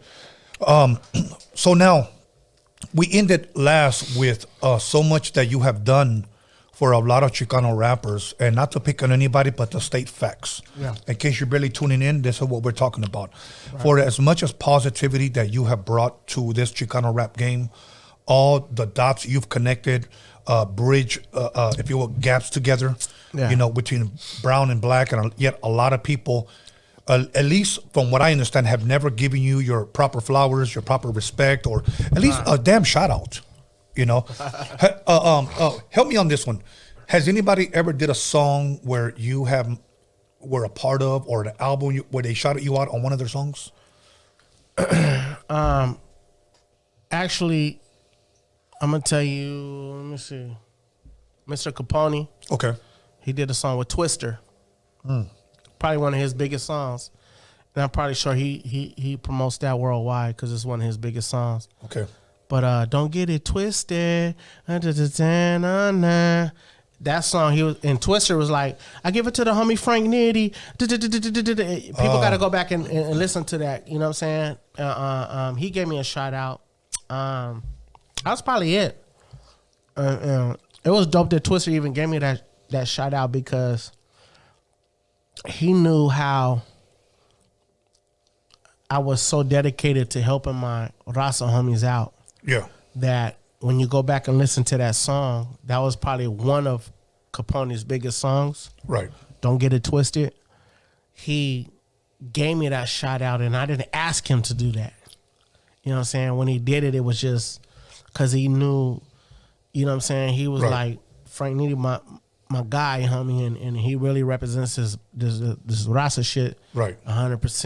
You know what I'm saying? So he gave me a shout out on that, but you know, it's a bunch of different songs that he was the only one probably to actually say my name. Nate Dogg, it wasn't even about my name at that time when he did the song for, you know what I'm saying, Capone and Down and Mr. Criminal and all that. It was more about the essence of the song. It didn't have nothing to do with my name.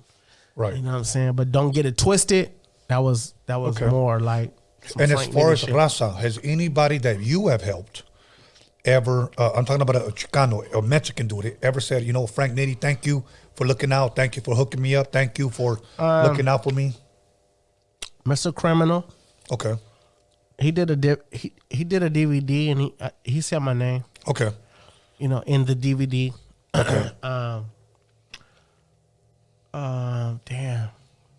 Down. I never heard Down say nothing.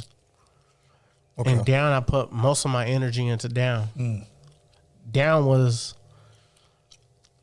I helped Down before all these other Chicano rappers.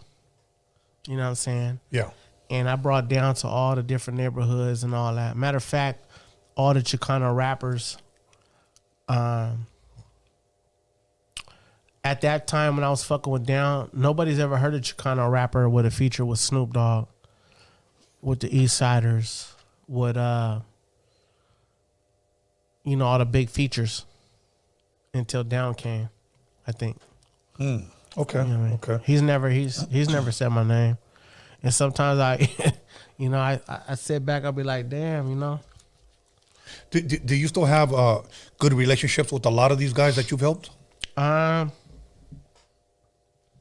Not really.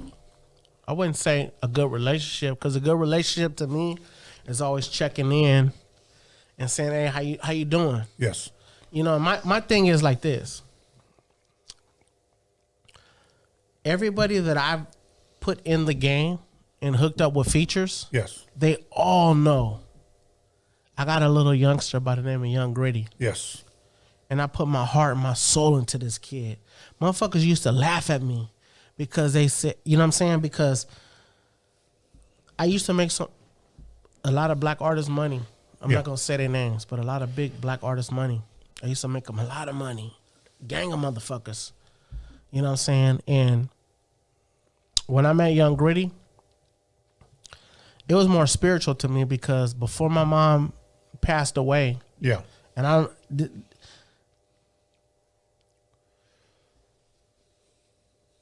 damn, this shit get me emotional. Take your time, man. It get me emotional on me.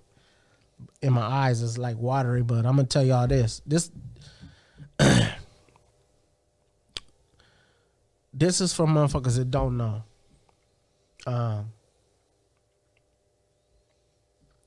My mom used to be on drugs. My mom, she used to date black men. You know what I'm saying? And she lived a hard life because my Mexican side didn't accept my mom because she fuck with niggas. Yeah. You know what I'm saying? And it's crazy because I'm tearing up, and this might be history. But in my mom's last days, she lived with me on hospice. And you know, I'm you know, when you're on a hospice, you're in your last days. Yes. So you're like, I never told my mom I was in the music game and all that because I lived with my dad. My dad lived in the heart of Long Beach. You know what I'm saying? And so when my mom lived with me, I was like, Mom, let me let you know about all the legends that say my name. And this is the first time my mom ever got a chance to hear her son that was embracing this musical game. You know what I'm saying? Yes. And I'm letting her know about all this shit. Everybody saying my name and all that shit. And she told me, you know what, mijo? She was like, I never heard nobody say nothing about God. You know? She was like, I love all this, you know? I love everybody. I love what you're doing, but you always been a leader. You always been a leader, mijo. And when we was homeless and we was living in shelters and all that, and we was at the end of the line, there was something about you. When people used to come and put our name down on this list, they used to look at you, and there was something that you used to say that moved us up to the front and got us inside these coliseums and these gyms, and where we didn't have to wait in line. You always been a leader, and she's telling me things that I didn't even know. And she told me, you know, and I'm telling my mom, like, you know what, Mom? I can't tell these grown-ass men to rap about God and to rap about anything positive because they're already set in their ways. Yes. They're already set in their ways, Mom. I can't. And she was like, you know what, mijo? You need to find you a little youngster and develop him to rap how you think. Yes. And she told me, I'm tired. I'm going to go to sleep. Find your little youngster and develop him to rap how you think, mijo, because you're a leader. She went to sleep. She passed away. That's the last thing my mom ever told me, my nigga, before she left Earth. So people don't understand this shit with Young Gritty. This shit is spiritual to me. Yes. You know what I'm saying? It's spiritual. I don't give a fuck what nobody say. I'm going to represent that little homie until I'm fucking dead, because it's all prophecy from somebody that gave birth to me. And I've never said this to anybody. Very few people know this story. You feel what I'm saying? Yes. So it's different, you know? Yeah, well, thank you for sharing that with us. So that's why I represent the little homie how I do. Yes.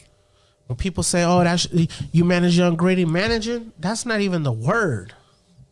Yeah. You can't, a manager? The fuck? I'm not his manager, homie. I'm not his manager. You know? Yeah. It's deeper than that. I didn't bring him around all these different people. I put my life on the line, and people used to laugh at me, homie, when he was young. They used to be like, you know, I used to make all this money for motherfuckers. They'd be like, you got this little young Mexican? And they used to laugh at me. Like, you ain't gonna make no money with him. Why you fucking with him, Nitty? Yeah. We making all this money, bro. You know what I'm saying? Because they was legends. Right. And they didn't understand my story. And I had to tell them, I said, homie, I'm fucking with the little homie. Yeah. And it's deeper than rap. It's deeper than what you can imagine. And that's what made me cut out all that. I deleted all my social media and started from scratch. So when people be like, oh, you don't have the numbers. Man, I don't give a fuck about social media, homie. I don't. Yeah. Because what I'm doing, when I do come in the game, we finna shit on all you niggas. We finna shit on everybody. Whether the black or the brown. Because you know what? All the brown homies that I helped out, them motherfuckers don't support. They don't.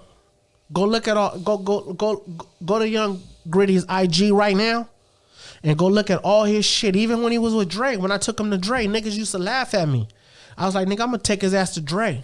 Cause I wanna look at Dre in his eyes and I wanna know what Dre thinks about him. Yeah. And Dre was fucking blown away. Like, what the fuck you wanna do? He could be the next Kendrick Lamar, bro. He is that dope. Right. You feel what I'm saying? Yeah. Straight up. And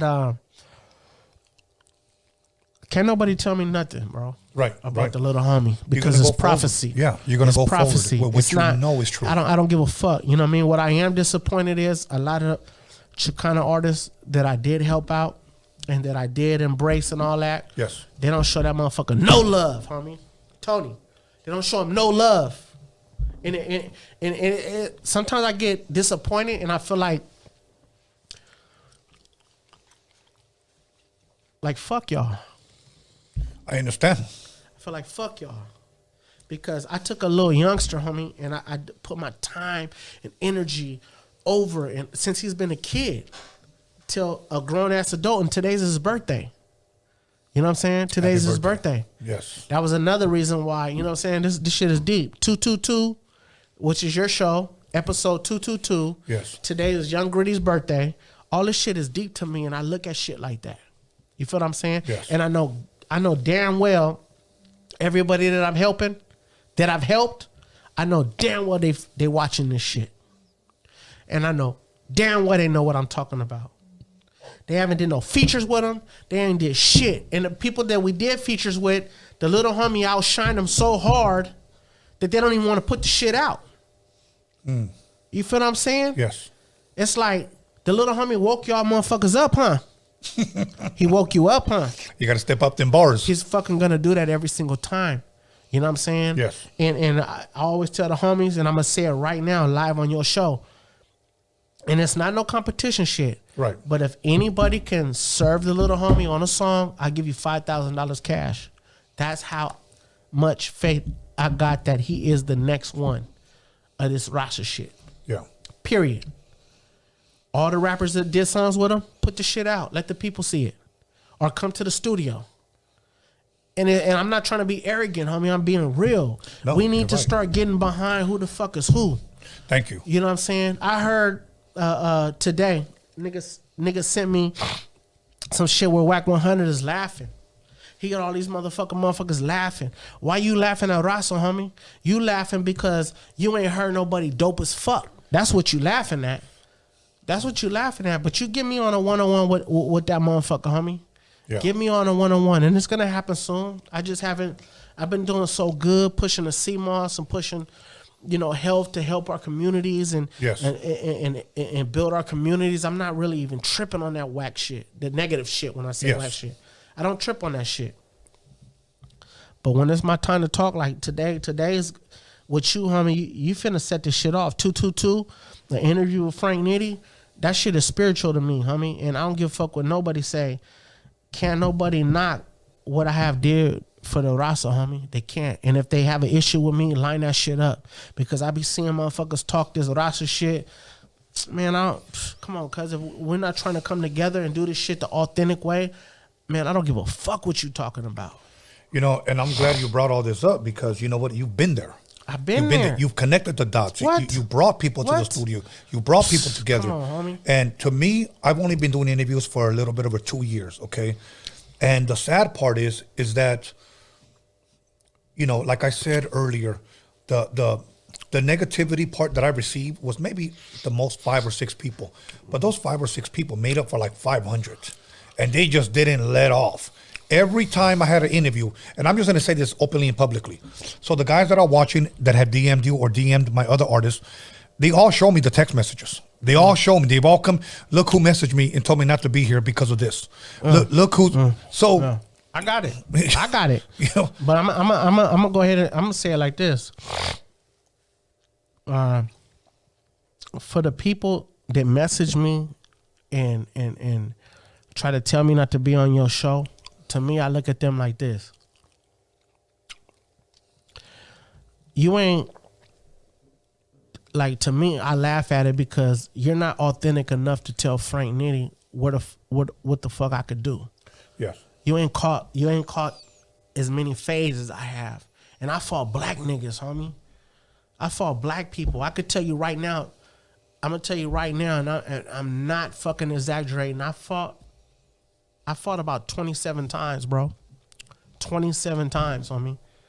Because I represent the Raza, homie. Yeah, defending and representing. Yeah, because you know what? Back in the days, even my OG homies, when I was first doing this shit, they was not hearing that shit, bro.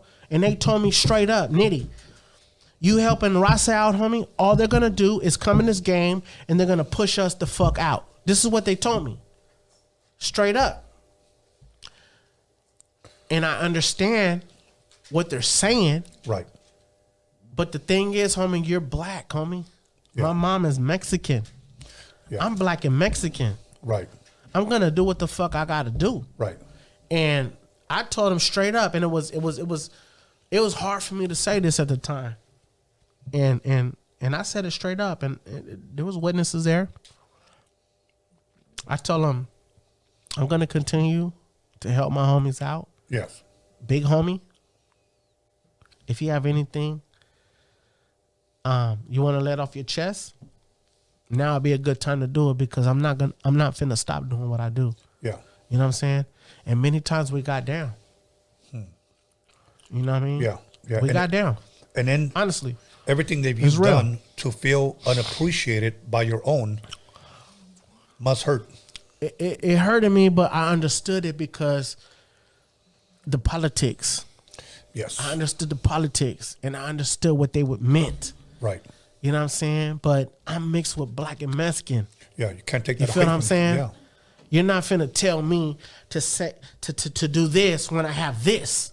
And I was raised on my Mexican side. Yes. You feel what I'm saying? Yes. My grandma wasn't even, you know what I'm saying? She wasn't really she didn't really feel the black side. You know what I'm saying? Mm-hmm. She went hard on my mom for representing, because my mom loved niggas. Right. But my mom always chose the wrong niggas. You know what I'm saying? At the time, they were just using her. She was a pretty Latina. They was using her. You know what I'm saying? And blah, blah, blah. You know?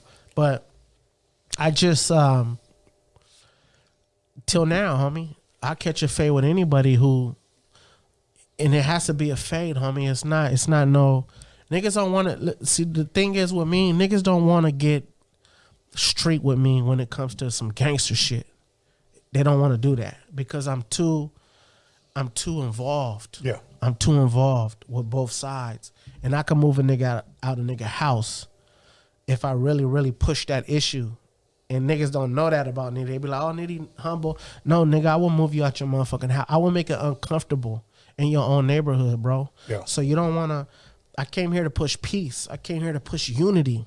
Yes. You know what I'm saying? So, you know, when I see little slick shit, I kind of like laugh at it, especially if I know a nigga ain't, if you ain't got no army behind you, I'm probably the nigga you don't want to fuck with. You might want to skip me. And I'm glad you brought up Unity because you named a special loved one Unity. Yeah, that's my son's name. Yeah. That's my son's name. And that speaks volumes. It speaks volume. When you name your son Unity, yeah, it just, you know what I'm saying? And that was a well thought out process. You know what I'm saying? Because I didn't get a chance to raise my first son like I wanted to. You know what I'm saying? And that haunted me for a long time. You know what I'm saying? Me and his mom, we had our differences and all that, whatever. It was always argument. And I chose to not be around having my first son around some negative energy. So when I had, you know what I'm saying? It was something that, you know, and I've been doing all this shit, everything in the world, but in my soul, I did everything. I've been around the biggest people, but I always wanted to have a kid that I could actually raise from the ground up. Awesome. So when God brought me his mom, you know what I'm saying? We ended up having a child. He happened to be a boy. I was the happiest. Nothing on earth was more happier than having a kid. Yes. And I already knew off top his name was going to be Unity. And that's not, it's with 2 T's. So my name is Frank. You know, my name is Unity, Yes. Nitty, Nitty. Right. So you add a U on there. That's Unitty. Yeah. And that's what I named him, Unity. That's dope. That's dope. You know what I'm saying? One of my last questions, because we're coming to close to the end of our interview, but obviously, I hope this is not your last time. But I want to bring is there hope, 2022, is there hope for the Chicano rap game? Is there hope? And if there is, tell us, what do you think is that could bring everyone to the table, so to speak? I'm gonna keep it 100%, man. And just through my experience, I feel like there is hope. You know what I mean? And I know Chicano rap, I know that they want to be on a level that's high up there like the blacks and all this type shit. But we have to figure out who the leaders are. We have to figure out who that is. Yes. On the brown side. And we all have to have a meeting. And we all have to be consistent with the meetings. You know what I'm saying? And it could be done. You know what I'm saying? It could be done. But it has to be structured. There's a lot of loose end screws. Yeah. We have to ignore a lot of because right now you got to understand, you know what I'm saying? Even with the clubhouse shit, it's a lot of motherfuckers that's not representing this shit the right way. It's not. We need leaders, bro. We got to get the leaders together and put this shit together. It can be done. Yeah. It's actually going to happen. Yeah. But I say it's their story hasn't been told. Right. You know what I'm saying? I love my black homies. I do. But Raza, their story hasn't been told. And the only way it's going to happen is if we unite. Sometimes we got to put our ego to the side. Certain people got to put their ego to the side. Even if you beefing with somebody, you got to put that shit to the side. You know what I'm saying? Like I was saying, I think we all should put some money, get a building, and start doing our own shit, get our own enterprise. You know what I'm saying? If I got 50,000 on the line, who else got money out here that you think? Yeah. Capone, put 50,000. This person put 50,000. This person put 50,000. This person put 50,000. Now we down there to $500,000. Let's buy some property. Let's buy a fucking foundation, and let's make this shit all Raza, homie. Let's only Raza business, Raza everything orientated, and put all these podcasts so we ain't in our fucking houses. We ain't in the fucking little simple shit where we're together. Yeah. And if we don't show unity now, we're gonna lose this shit. And when I say we, I mean Raza, because Raza is that race, homie. That whole energy is undiscovered. Nobody knows about it. That's why the labels don't know how to they don't know how to take a Raza artist, homie. They don't know how to blow them up. They don't understand the culture. Right. They don't understand the culture, but they know that they are a consumer. They know, because the album sales. Yes. They're everything that they're doing is all Raza related. Right. So and nobody can get mad. We got to get structure. How the fuck you gonna get mad because a black person is selling out and all the motherfucking Mexicans is buying their tickets? Right. Raza wants to see somebody organized so they can fucking support it. Right. If you're not organized, if you don't have no fucking soul, and you're fucking stiff as fuck, and you're doing all this weird shit, come on, my nigga, it's a whole new generation. We have to. I say we, I'm myself with Raza, but I think that we have to come together, have some kind of meeting, have some kind of structure, have some kind of formal agreement, and come together now, 2022. The government, they're finna fuck us. Yes. I told you earlier. Yes. My nigga Bodachi. Yes. He has COVID. Yes. And they're putting him in fucking rooms with other motherfuckers with COVID. Him and all kind of other motherfuckers, the black and the brown race are the race that they're trying to destroy. And if we don't understand this shit, we too busy on Instagram liking all these fake ass legends that's not finna you that don't even know you. Yeah, they don't know you. They're not you commenting on all that shit, giving them all this energy, but they don't give a fuck about you, homie. They don't give a fuck about you. And then here comes somebody from our culture trying to do something, and many of us, not all, shoot him down. Shoot him down because you know what? He said, man, shut the fuck up, homie. We need to figure out who the fuck is who. Bring the motherfuckers together and rise this shit how it's supposed to be. It's like a seed. You put the fucking seed in the ground. Let it grow. And let that shit grow. And everybody water it. All Raza, you guys keep complaining. Water one seed in one fucking tree. And everybody can eat. When it goes big, it's gonna go big. And you don't have to worry about no motherfucking niggas, no fucking Crips, no. If that's how you want to take it. Right. But if Raza really about that shit, put that one seed together. Find out what artist is really doing. Get behind him. Yes. All this shit. That's why I was saying I support Young Gritty. There ain't gonna be no young. I don't give a fuck what nobody say, homie. He is the fucking truth. You know? Get behind. Let's all get behind some real shit and come together, man. You know, I'm glad you're sharing that, man. I greatly appreciate everything you have said because I agree with you. Talking about the government, and once again, let me encourage everyone to continue to keep Baldacci in prayer. Please, okay? Please. They came out with this new thing today, which I'm starting to think is going to be the new norm. Flu-rona. Yeah. Flu-rona. It's like you can't even be regular sick anymore.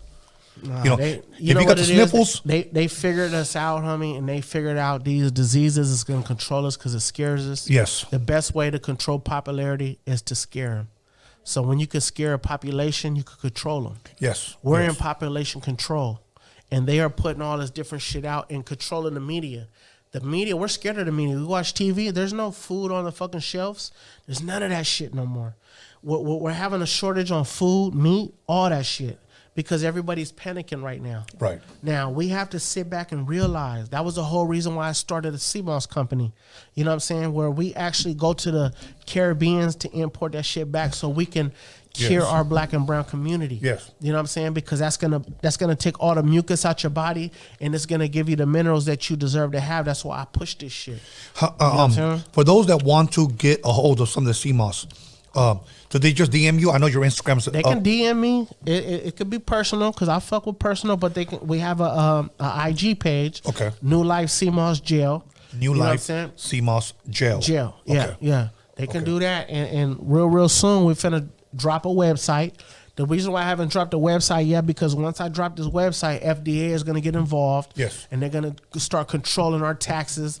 So we're trying to stay underground and make as much money as we can. So when we do go mainstream like the rap game, right? You know what I'm saying? Because once we go mainstream and get our website and all that shit popping, they're gonna want all that. They're gonna want to get in on everything that we doing. So right now I'm trying to heal as many, and I have healed many people. Shadow, you can ask Shadow. Ask him about the CMOS that he took for him and his wife and how it helped their numbers. Battle Cat, ask him about how it helped his wife and how she had thyroids and her levels was hella low. But when she started taking our CMOS, it brought her levels up. Ask. My apologies, but like for somebody that may be wondering, okay, it's a gel. What does it taste like? I know this one. It's that's original. So original is gonna. Right. It don't really have no taste. Me personally, I have 3 different flavors. I have honey and I have dragon fruit.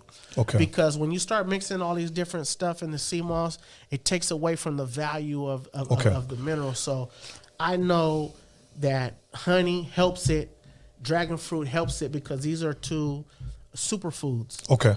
But original, I take that 2 tablespoons, dip it in my yogurt, take it every single day. If you're lacking anything mineral wise, it's gonna bring it. It's like having a car. That's what I was gonna ask. If somebody buys this tonight and opens it up, how many tablespoons or how many spoons do you recommend? I do 4. I do two in a day, 2 at night. Okay. Before I go to bed, 4. I would say 4. You know what I'm saying? You can't go wrong. You can't overdose on something that's from the ocean. Exactly. That's natural. Doesn't have no extras, nothing. It's strictly from the ocean. Awesome, Frank. Listen, man, I hope that this is not your last time. I know you'll probably get some more DMs if I ever post another flyer about you. Yeah. But at this point in time, anything that I didn't ask you, anything that you want to address. Did you hear Young Gritty songs that I sent you? Yes. What'd you think? I liked them. Did you like them? Look, here's my thing. I like what you said when you text me. We tried something different. Yeah, different. And to me, I'm not going to sit and lie to you across the table, okay? Yeah. everybody knows here that watches Roadium Radio, I love different. Yeah. Because today you have a lot of people that, well, this is the sound. Let's ride that. Yes. Okay, I like the first song that you sent me. That's the one I listened to all the way. The other one I listened to as well. Yeah. But the first one I listened to it twice. Yeah. It was different, and I really enjoyed it. Yeah. You know what? And let me tell you something. If you listen to him rap, there's no denying that you cannot say he cannot rap. And if you're saying that, you're only hating. You're a hater. That back was the reason I wanted to send you that. And, somebody had hit me up, and it was like, Nitty, when you gonna get Young Gritty on some of these podcasts? When the time is right. You know what I told him? When you motherfuckers go listen to his album that we put out, so you know what the fuck to ask him. Because why would I bring the little homie on a podcast and you don't know nothing about him and you're gonna ask him the same basic questions? Go listen to his album, listen to what he's about. Right. We done put consistent music out. You can hear about him. We just dropped a project called Spaceship Music Volume 2. To me personally, until a nigga can prove me wrong, and if a nigga can prove me wrong, I give you $1,000. Anybody, if you can line up an album, bar for bar, song for song, to Spaceship Music 2, yes, and your album, and is outshining that, I give you $1,000. Straight up. That's how I know the little homie is. At the end of the day, go listen to the homie's music because he's humble. He's 100% Mexican homie, and he's out here grinding.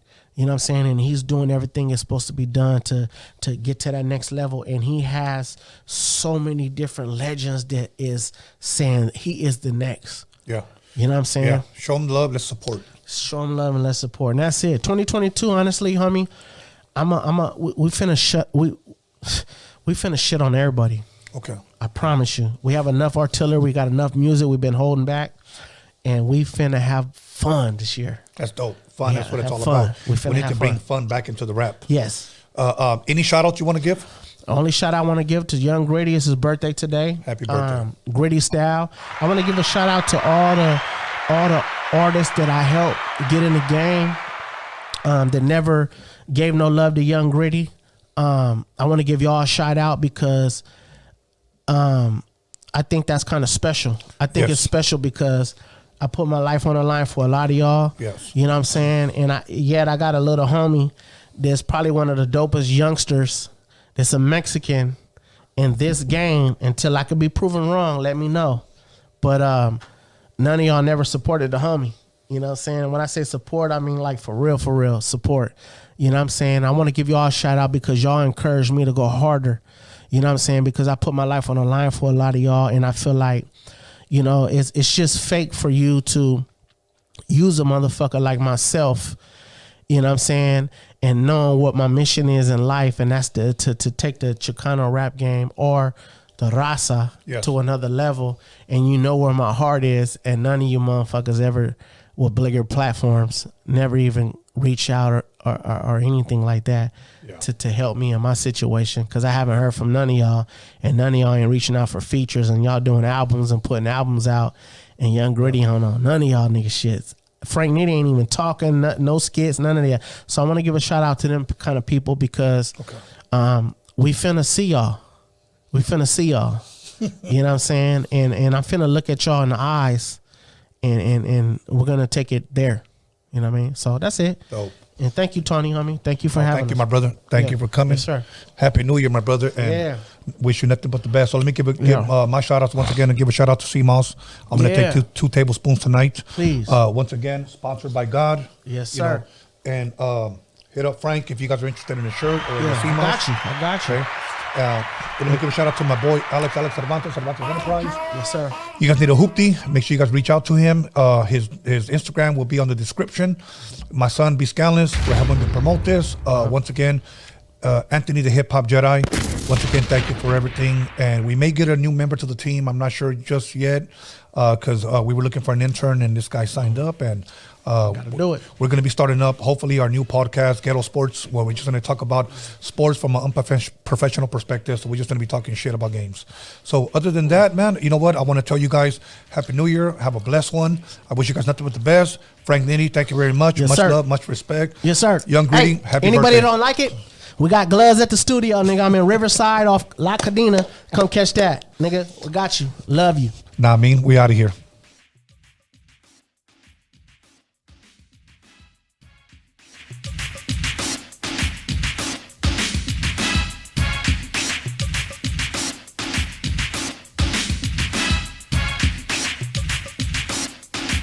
Damn, son, where'd you find this?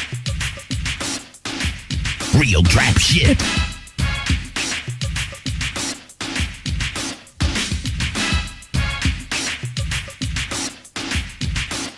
You got it.